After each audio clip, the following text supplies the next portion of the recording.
Freedom. The freedom to live where you want, work when you want, do what you want. To me, that's the true meaning of entrepreneurship.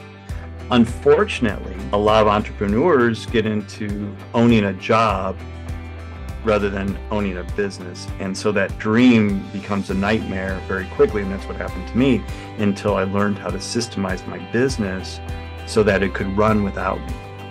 That's the first thing that the second thing every entrepreneur should do.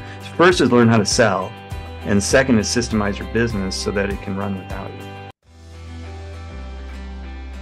Welcome to Resilient Entrepreneurs, the podcast where we talk with entrepreneurs and business people from all walks of life and from all around the world in the hope that something you hear will leave your business a little richer. Our guest today is the Impact Pilot, sales coach and founder of JackobsEffect. Tom Jackobs has been an entrepreneur for 30 plus years, and he definitely has had more failures than successes, in his own words. But he says he wouldn't have it any other way. That's such fun. Look, Tom sold his fitness business, which he owned for 9 years, to become the Impact Pilot. And that's what we're talking about today, helping entrepreneurs generate more income through better sales strategy and using stories to sell. This is going to be a hot conversation. You might wonder where the pilot reference comes from. Well, Tom holds a private pilot license for single engine airplanes, which was a lifelong dream that he achieved in 2013, 10 years ago. Tom, welcome. Thanks for having me. Wow, what a great intro. And fascinating. There seems like so many stories to pull out of there already. So let's start at the beginning. Tell us your story. Where did you get your start with entrepreneurship? I read that you might have been an aspiring DJ at a young age. Tell us a little bit about that start. Yeah, that's exactly. 2 turntables and a mic. I learned to rap like, if anybody knows old Run DMC. Anyway, that was not me, but I did do homecomings, bar mitzvahs, weddings. When I was 16 years old is when I started that business. So it was a mobile DJ and string quartet. I play violin. And so some of my high school buddies and we formed a string quartet. And so we offered our services to businesses during the holidays and again for weddings and things like that. One really interesting story about that. I didn't realize what I was doing at the time, but I discovered direct response marketing on my own. But of course, others stole that from me. Basically, no, I'm just kidding. Invented it, Tom. You invented it. Yeah, no, I don't want to say that, but it was interesting because I would go. Thank you, the godfather of direct response. Not Dan Kennedy, it's Tom Jackobs. What I used to do is go through the Sunday newspaper when there was a Sunday newspaper, and I would go through the wedding announcements or the engagement announcements, and I would pull out all the brides' names. And then I would go to this book called The White Pages. Oh, don't show your age now. That's right. Nobody knows what it is, right? And what's interesting about The White Pages back then was that it had the full name, address, and phone number of everybody in town. So I would just look up the bride and I would send her a letter with a demo tape. And that's how I got clients for the mobile DJ and for the string quartet. I didn't realize what I was doing at the time, but looking back, I was like, wow, that was pretty smart. Where I learned that from? That was my first foray into business at 16. And then I went on to university. I still did DJ work while I was at university, but I studied theater management. I always forget because it's been so long ago. But I studied theater management. Really did nothing in the theater after I graduated, except I produced a few plays in Chicago, but nothing just that could satisfy my 2 biggest habits in life, which are living inside and eating food. No jobs were offered me a sustainable income for doing that. So I went into corporate work for 12 years and always had a side gig. So I always was doing some type of entrepreneurial things. I had a blinds business, shutters and blinds, just a bunch of different kind of it seemed like random things. And it wasn't until the fitness business came about that I went all in on business once and for all. And so, I quit my highly paid corporate job and opened up this fitness business. And within 6 months, I was just about broke. I was going to And ask you how those first 2 years went for you, and you just answered it. yeah, I didn't even make it 2 years. It was 6 months. And I eventually came around, but it was at that 6 month mark that I was just like, what am I doing? Like, I used to handle millions of dollars in budget for this oil and gas company, and I can't even run a small business. It was really demoralizing for me. And that's when I was told that I should hire a coach. I was like, a what? What's that? I don't need football experience. Oh, a business coach. What's that? And so I ended up hiring a business coach, and she's still my business coach to this day, too, by the way, which is so awesome. We're really good friends, but have a great relationship. But it was through then that I learned that I needed to know how to sell better, and that sales was really my Achilles heel. I didn't want to be pushy to anybody. I didn't want to be overbearing and make somebody do something that they don't want to do. And of course, that's all the wrong mindset when it comes to selling. And it's the wrong mindset when you're selling a wellness product or health and wellness product. And that's kind of who I work with now, are health and wellness practitioners. But it was through my own struggles that I was like, wait a second, this whole mindset of mine is wrong.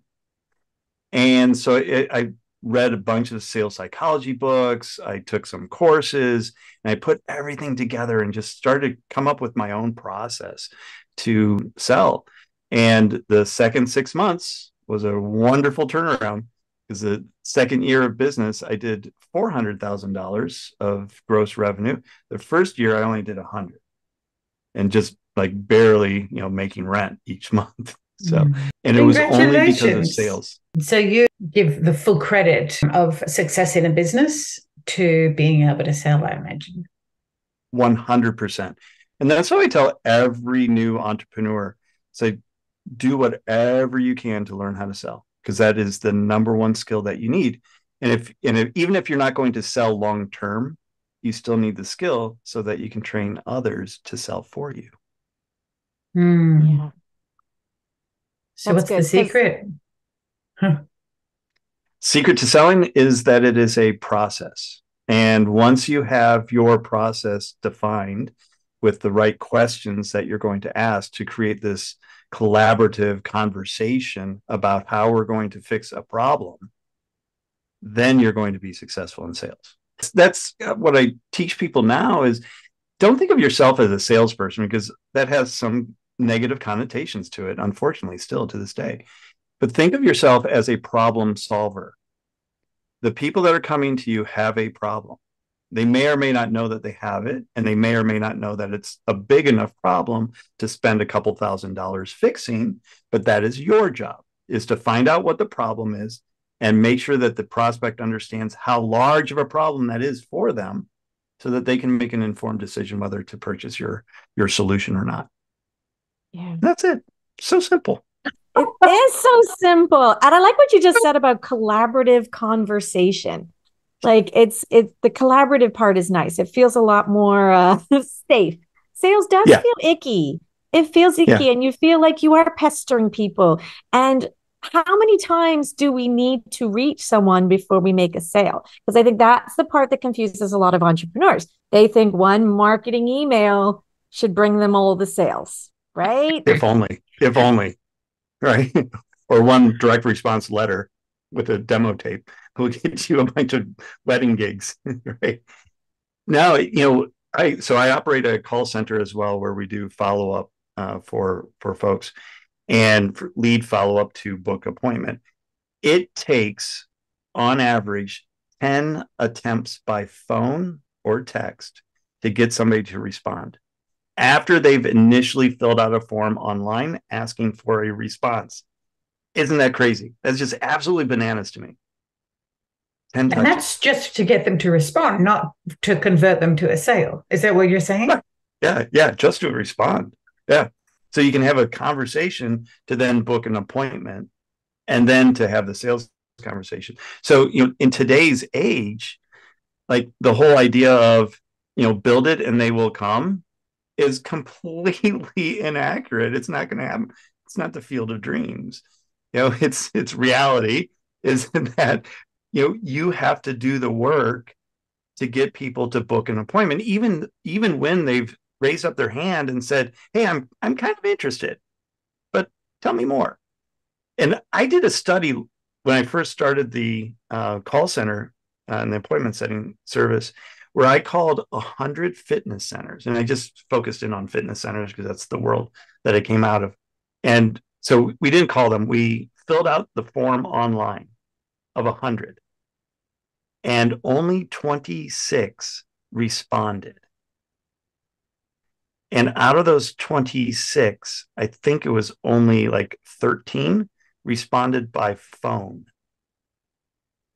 And most of them, I think all except two, only called once. Well, I was busy that one time. Call me back. And it's kind of like that. If you don't get a hold of that lead within 20 minutes of them filling out a form, they're cold. They're like ice cold. They won't even remember filling out the form when you go to book an appointment. And it's crazy. And so, our goal is to get to that lead within 20 minutes. And if they don't, then we're going to follow up with them 13 times over 30 days. And, that's how we have such a good success rate in booking more appointments. That's the reality of sales. Oh. So tell me, Tom, on the 13th time you've reached out to somebody and you and your team are not feeling like you're pestering them, you're just solving their problem and helping them see what a big problem it is, because I'm with you on that. Yep. What kind of feedback do you get from the client? Is it gee, I'm really glad that you persisted, this is so important to me? Or is it something in between? Help us with that, because on the outside, it sounds like a pester, doesn't it? It does a little bit, but we meter the calls, so it's not every day for 30 days. So we give a rest, and it's very short interactions. So it might be a quick text, or it's always a phone call. But usually one of two things will happen on that 13th call. One, we don't get any response whatsoever. We just expire. Or we do actually get people that have said, "Oh my gosh, thank you so much for following up with me. I've been super busy," or "I had a death in the family," or whatever happened in their life. And they're like, "But I do want this. Please call me back." Because usually the last message that we send is, "Hey, I guess you're not interested anymore fixing this problem. So we're going to close out your file at this time." And when doing follow up, whether that's to get them to book the appointment, the sales appointment, or after the sales appointment to finalize the sale, it's always really important to keep having those little reminders to them. And at some point, just kind of give them a line in the sand and say, "At this point, I guess the problem isn't that big enough for you. So we're going to stop chasing you down." And typically people will be like, "Oh, wait. No, I want it now." And but Guaranteed. I mean, we'll get a few people that they'll say, "Stop contacting me," and use some choice words when we phone them up. I have recordings of those. Those are fun. But these are all warm leads coming in. They've all given their phone number, email, and name, and are expecting a phone call back. Or they should be. That's the difference. That's the difference that people need to understand. You're not just like picking a phone number, calling them and annoying them about a product that they're not at all interested in. This is something that they've expressed interest in, and you're just trying to get them on to the sales call to make the sale. That makes a lot of sense. That makes a lot of sense. So what do you use to collect your leads? What are some ways you recommend people collect those warm leads? Because I think that's important piece of the sales puzzle too. Yeah, I mean, a lot of lead generation companies will, do the lead generation, Google ads, Facebook ads, TikTok, Instagram, all the different ways of getting leads in, and then they'll pull them into a system. Now, we use a system called Lead Maximizer Pro. It is our white labeled version of the Go High Level program that we've customized quite heavily to enable us to make more phone calls and book more appointments. But just a simple CRM, it could be Active Campaign, it could be Keep, Infusionsoft. There's a number of them out there. But yeah, like there needs to be something other than sticky notes to keep track of the leads, because you're going to need some type of system if you're going to be following up on a consistent and persistent basis to keep track of where people are in the process. Yeah, definitely. Another thing you say that I like is you incorporate storytelling into sales. Now, as a marketer, we incorporate a lot of storytelling in marketing. So what's the difference in sales? Like, how do you do that? Generally, you have two stories. You have your own personal story, and that is meant to create that connection with your prospect so that they get to know, like, and trust you, because those are the three things that you need in order to make a sale. Not so much on the like, they just need to know you and trust you most of the time.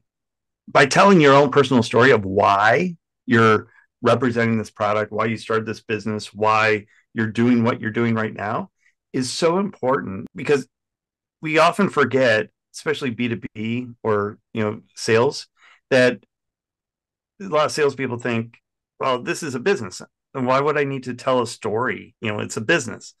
At the end of the day, we're selling to people. People sell to people, human to human.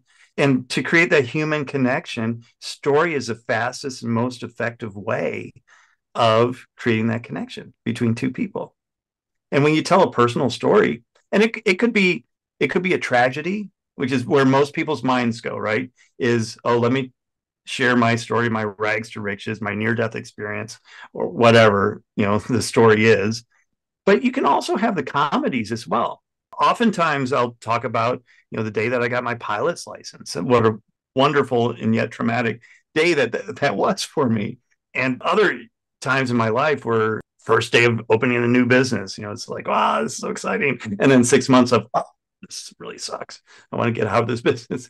So life is a roller coaster ride. And you can draw from any of those stories to create that connection with the prospect. So that's the first story to always have. And the second story that's very useful is testimonial or case studies of previous clients that you've helped. And having really good, succinct stories that follow like the hero's journey. And that's the framework that I always use for creating a story. As long as you follow that arc and that process, you're going to create a really cool story that people are going to lean into and go, oh my gosh, oh, you did that with Susan? Well, gosh, if you did that with Susan, you could probably do that with me. I want to hire you. Right. So that's the power of those two stories. Tom, I want to know the pilot story, don't you? Of course. So the quick and dirty of it. So when you get your pilot's license, you train with an instructor for 40 some odd hours, just as long as you progress. And then you have the FAA flight instructor, or chief flight examiner, I believe they're called. So they then jump in the plane with you. And if they are ever touch the yoke, if they touch the yoke, you're an instant fail. And so it's a little nerve-wracking, and they have you go through different things.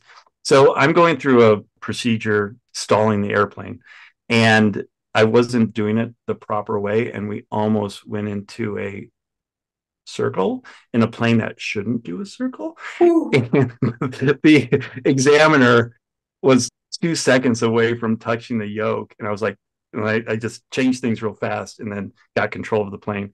And I was like, okay, let's try that again. It's like, oh, so almost like, spending 9 months going through training and all that just to like 1 second fail.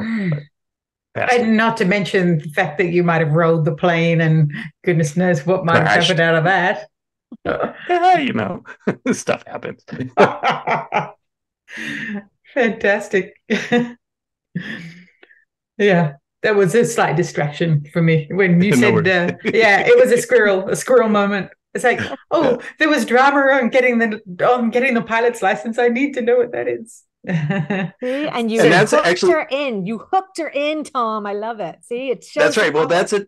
that's a technique to use while storytelling as well, is to leave something a little dangling, an open loop in people's head that they'll be like, wait a second, like, tell me more about that. And that's exactly like the reaction that you want when you're in a sales presentation. Oh, tell me more about that. Then you know you have the prospect like ready to buy. Yeah. And what I love about it is it's so authentic. It's you, it's your own story. Even if you're Absolutely. telling a testimonial or a case study, you're still involved in that story.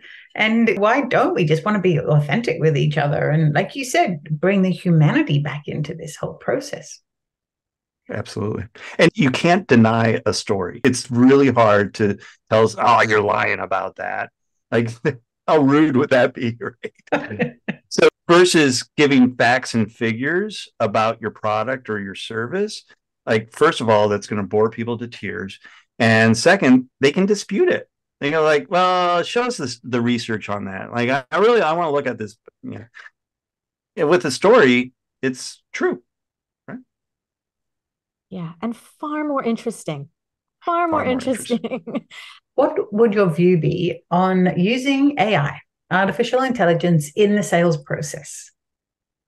I love it. What's AI? I'm just kidding. Um, haven't heard of it in the last 6 months. So I love AI. And it's not going to come back and it's not going to kill us all. It's not that smart, I don't think. But what it enables us to do is do things a lot faster. And so you combine a human with an AI, and now you can take your productivity and just like 10x it almost like overnight. In the sales process, I see AI in that initial follow-up process to get somebody booked for an appointment. So really good uses. I'm testing that out with some of my own stuff to see how well it books and interacts with the. And it's just chat, it's not voice. So how does it interact? Does it ask the right questions and learn along the way? So that is one aspect that's really cool. And then content as well is the other that people are using quite a bit. I don't suggest that people just take copy and paste exactly what AI gives you, but rather ask it for outlines, because that is oftentimes for a creative, especially for me, all I need is an outline, and then I can just riff on an idea very quickly. But it takes me forever to figure out, like, what should I talk about on this video that I'm going to do? Well, I just go into AI and say, give me 10 topics on sales. And like, oh yeah, this one. Oh yeah, let me talk about that. 2 seconds. Super easy. Easy See, and very useful. Yes. Before we start the podcast, we always love to ask our guests like where they are in the world because we find it fascinating where people are living now in this new world we are all in. Vicky and I are on opposite sides of the planet. So Tom, tell us a little bit about where you are now, because I think this actually speaks to a little bit of resilience because you were in the middle of traveling and then ended up COVID shutting everything down. So tell us a little bit about you and where you are and how you got there. Yes, I am in Taipei, Taiwan. I've been here for 3.5 years now. I had never visited Taiwan before, let alone Taipei. I was living in the Philippines in November of 2019. I moved to the Philippines to live there I was going to live there for a year, but then decided to move on, and I was going to go to Bangkok. And in the transition time, I had booked some speaking engagements and some events I was going to attend in the US for a couple weeks. So I was going to go Philippines, US for 2 weeks, and then fly and live in Bangkok. So on March 15th, I go to the airport, March 15th of 2020. Go to the airport. I'm actually on the last flight out of Cebu International Airport of Cebu, Philippines, and because they were shutting it down because of COVID. And then I had a 2 day layover in Taipei. And while I was on my wonderful 2 day layover in Taipei, where I ate a lot of really good food, everything got shut down in the US. All the events I was going to got canceled. All my speaking engagements got canceled. And I was at this cross point where I was like, well, do I go back to Houston, wait this thing out for the 14 days that everybody's telling us that it's going to last? Or do I just kind of stay here for the 14 days and figure out how things go here? I was like, well, it's so much more interesting here in Taipei. There's so much more to explore. So I decided to stay in Taipei. I just canceled the rest of my trip and found an Airbnb for a little bit, and then eventually got an apartment, got residency, and yeah, it's crazy. Like living without a brick and mortar business, because when I had the fitness business, I had brick and mortar for 10 years. And yeah, I like to travel, but I wasn't able to as much as I am now. And living in a location for 30 days, 60 days, 90 days gives you a completely different aspect and idea of what that culture is all about, because now you're living the culture, and it's so fascinating. I've learned so much about different cultures around the world, and now I have my list of places that would love to retire, but I think I'm just going to retire here and travel for 2 or 3 months at a time to each place. Absolutely, exactly. Yeah, you're living the dream, man. You're living the dream. I'm going to Yeah, ask what's yeah. the best part about being an entrepreneur, but I think you just answered it. Boom. Freedom. That was my answer. Yeah, definitely. And the freedom to live where you want, work when you want, do what you want. That's, to me, that's the true meaning of entrepreneurship. Unfortunately, a lot of entrepreneurs get into owning a job rather than owning a business. And so that dream becomes a nightmare very quickly. And that's what happened to me until I learned how to systemize my business so that it could run without me. That's the first thing that every entrepreneur, the second thing every entrepreneur should do. First is learn how to sell. And second is systemize your business so that it can run. Because yes, we're on board with this. Yeah. What was your secret to systemizing? Because you've systemized the sales and you've told us a bit about that. What about systemizing the business so it can run without you? You're obviously still supervising. You're still involved at some level. I don't know where I heard this phrase, but trust and verify is kind of my management style. So I'm going to trust that my employees are going to do what they're supposed to do, but I'm also going to verify that it was actually done. And now with a process in place, and I totally understand why entrepreneurs don't do this, because it is quite a pain in the back end to identify and document every process in the business.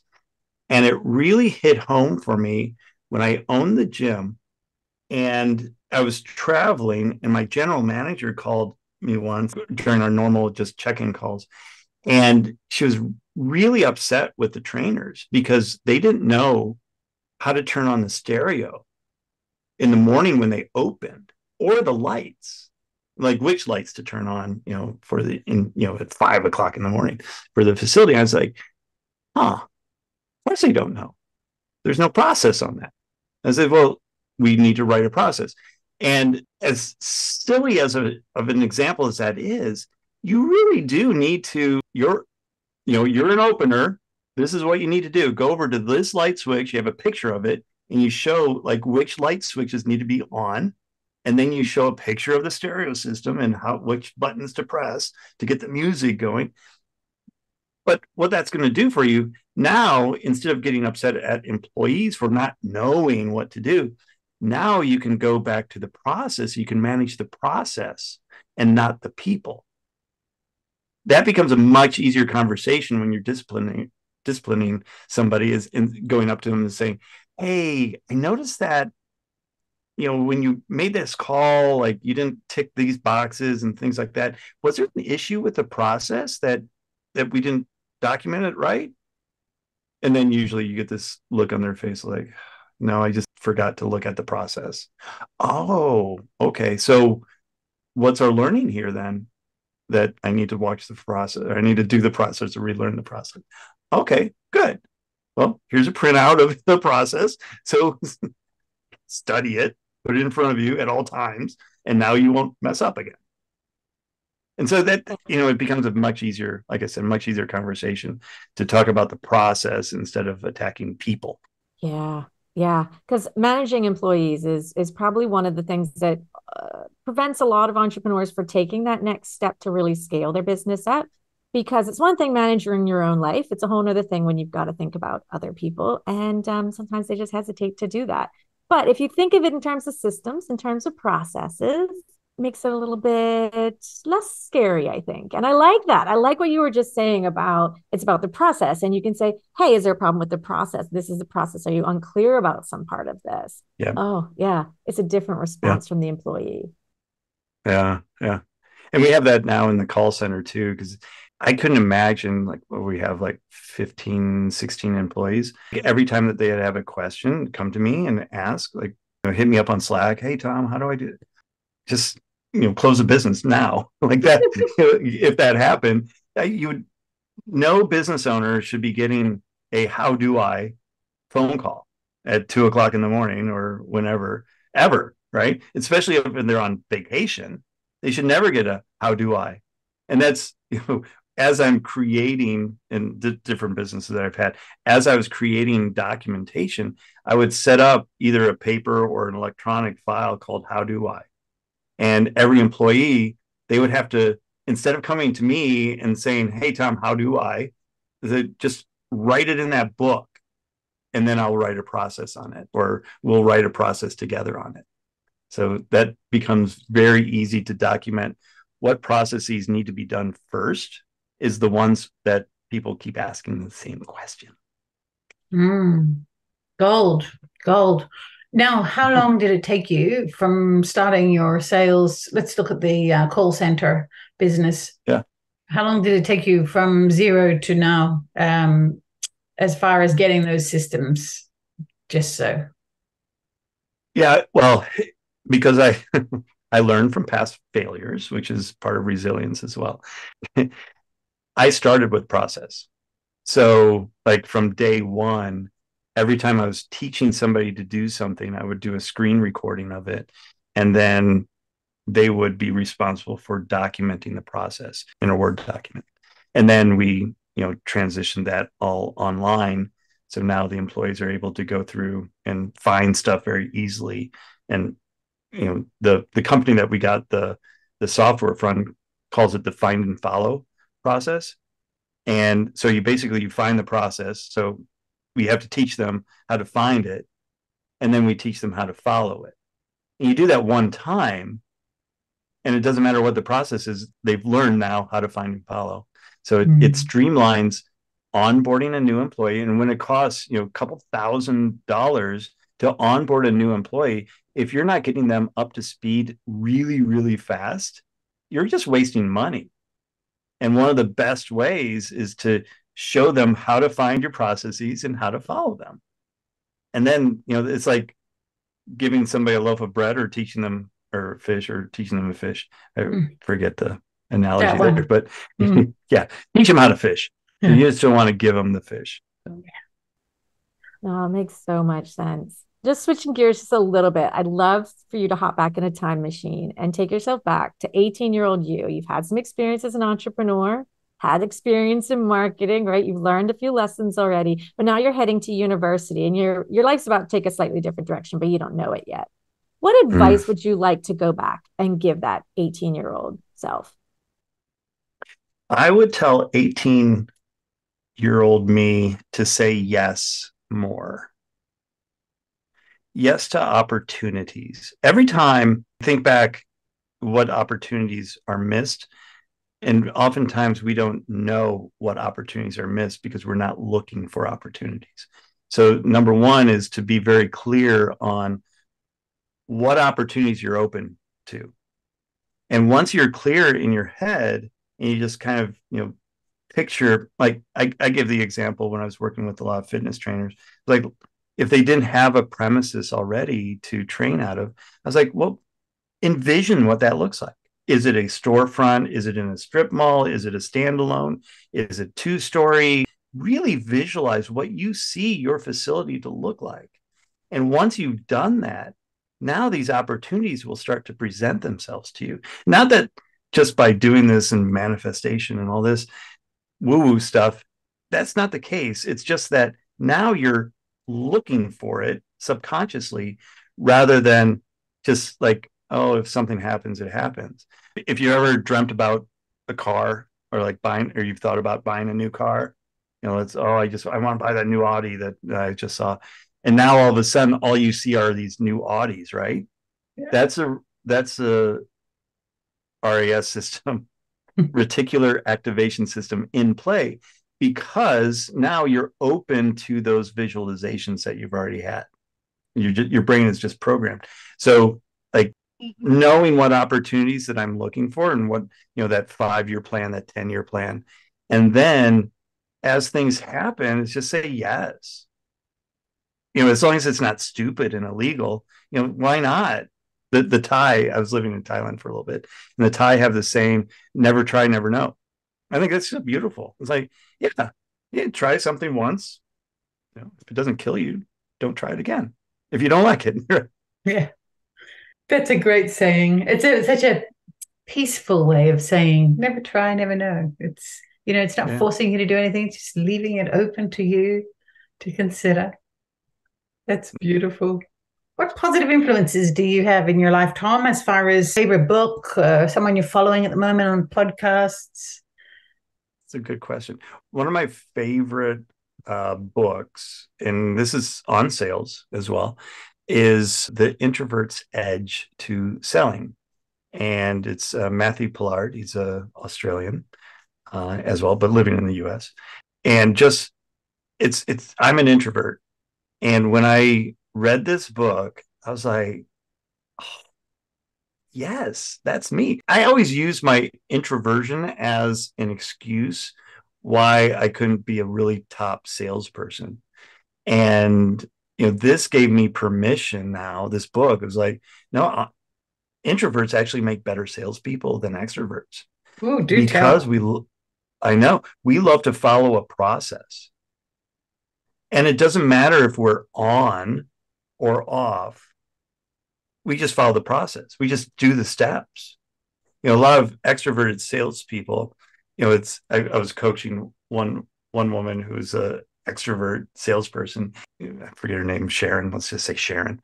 Your numbers are quite low for outreach on Thursday and Friday of last week. Why is that? Oh, my energy level was down, and I know that if I just made those calls, they would just be wasteful. So I'm just waiting for my energy level to come back up when I'm really outgoing. And I was like, oh, Lord, I was like, are you kidding me? Just make the calls. And she's like, what, my energy? I was like, well, screw your energy, make the calls. That's your job. It's a process. Say the words that are on the script and just go through with it. Why wait for the perfect moment to do something? And I think that's the advantage. It's like the tortoise and the hare. So the tortoise is the introvert and the hare is the extrovert. Hope I didn't upset any extroverts. I love that there's an advantage to being an introvert in sales. I think Laura and I are both resonating with this strongly. Great book recommendation. Yes, thank you for that. Absolutely. So, of course, Tom, we always ask everyone that comes on our podcast, what does resilience mean to you? How do you define it? I define resilience as getting back up when you fail. And that ability, and the more you fail, the better you get at getting up. So it's just like working out. You can't work out one time and expect, a 6-pack abs or whatever. You have to do it consistently. So if you're failing consistently, that's a good thing, because you're teaching yourself how to get back up and you're teaching yourself what didn't work, so you can find what does work. One thing that bothers me to no end is somebody that is just paralyzed by fear to try new things because they fear that they're going to fail. Well, 100% of was Wayne Gretzky, 100% of the shots that you don't take, you're going to lose. So take something. You're bound to be better off. Even if you lose, at least you'll learn something. Right. So for me, resilience is failing and then getting back up and trying to do that quickly and more frequently. Yeah. Oh, it's so true. It's so true. And so many of our great guests have said the same thing. It's a really important thing for everyone to be reminded of.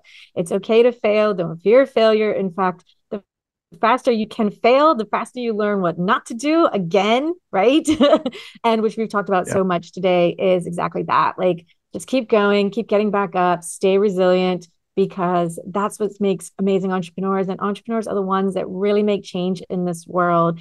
And we thank you, Tom, for doing your part to make change and help people not fear selling so much, get better at it, keep practicing. Hey, us introverts have an advantage. I love knowing that. So thank you so much for sharing that. We'll definitely share your book in the show notes. So if anybody is interested in reading that book, any other, entrepreneurs out there who are introverts that are avoiding selling as much as they can, here we go. This is the book for you. So really appreciate it, Tom. You're amazing. And thank you so much for your time and your energy today. It's been a great conversation. Well, thank you so much for having me. I really love the conversation. And that's a wrap for today's episode of Resilient Entrepreneurs. We hope you enjoyed hearing from our amazing guest and learned something new about resilience and entrepreneurship. Remember, resilience isn't just a trait, it's a skill that can be learned and developed. And if you want to stay connected with us and hear more inspiring stories, be sure to hit that subscribe button and follow us on social media. And if you know somebody who's a resilient entrepreneur and would be a great guest on our show, we want to hear from you. Please reach out. Thanks for tuning in, and we'll catch you on the next episode of Resilient Entrepreneurs.